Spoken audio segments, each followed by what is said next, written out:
समाधानकारक पाऊस नसतानाही शेतकऱ्यांनी पेरणीला वेग दिलेला आहे। जिल्ह्यात 17 जूनपर्यंत 20 ते 21% पेरण्या पूर्ण झाल्या। पुढील दिवसात पेरणीची टक्केवारी वाढण्याची शक्यता आहे। जळगाव जिल्ह्यात यंदा खरीप हंगामातील पेरण्यांना सुरुवात झाल्यापासून आतापर्यंत 20 ते 21% पेरण्या पूर्ण झाल्या। जून महिन्याच्या सुरुवातीला समाधानकारक पावसामुळे काही भागात वेगाने पेरण्या झाल्या असल्या तरी नंतर मात्र पावसाने दडी मारल्याचे चित्र पाहायला मिळाले।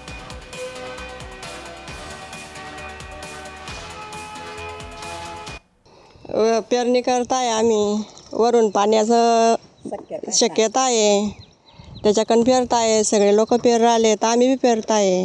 पण जमिनीत ओल नाही ताई, तरी बी आता देवाच्या हवल्यावर आहे, नाही बिवल पण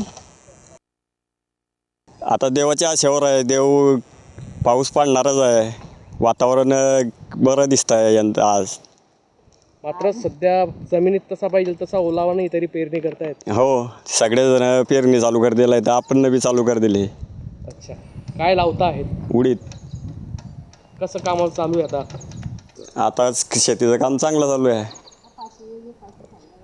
तरी पाऊस नाही पडला तर मग नुकसान होईल दादा। आता देवाच्या भरोसे, देवाच्या आशेवर चालू आहे आता।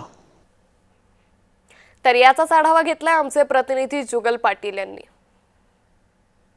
जळगाव जिल्ह्यात पुरेसा पाऊस झाला नाही तरी या ठिकाणी शेतकरी हा खरीपची पेरणी करत आहे। आपण बघू शकतात की आसोदा शिवारामध्ये या ठिकाणी खरीपाची पेरणी करण्यात येत आहे। जळगाव जिल्ह्यामध्ये या ठिकाणी पुरेसा पाऊस झाला नसला तरी मात्र शेतकऱ्यांतर्फे या ठिकाणी पेरणी करण्यात येत आहे। शेवटी देवावर या ठिकाणी आपण सोबत असतं या ठिकाणी शेतकऱ्यांनी म्हटलेलं आहे, कारण देवच आपला वाली आहे।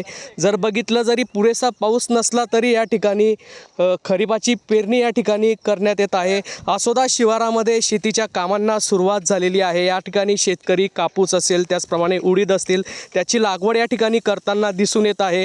जमीन जरी या ठिकाणी पुरेसा पाऊस नसला तरी जमीन या ठिकाणी जर बघितली तर जमिनीत कुठल्याही प्रकारची या ठिकाणी ओल नाही, मात्र तरीही शेतकरी राजा या ठिकाणी शेवटी देवावर आपण या ठिकाणी सोपवतो असं या शेतकऱ्यांनी म्हटलेलं आहे। आणि पेरणीच्या कामास या ठिकाणी सुरुवात झालेली आहे। जर विचार केला तर कृषी विभागाने म्हटलेलं आहे की जर पुरेसा पाऊस पडला तरच या ठिकाणी पेरणी करावी, मात्र या ठिकाणी 20 ते 20% शेतकऱ्यांनी पेरणी सुरुवात केलेली आहे आणि शेतीच्या कामांना सुरुवात झाली आहे।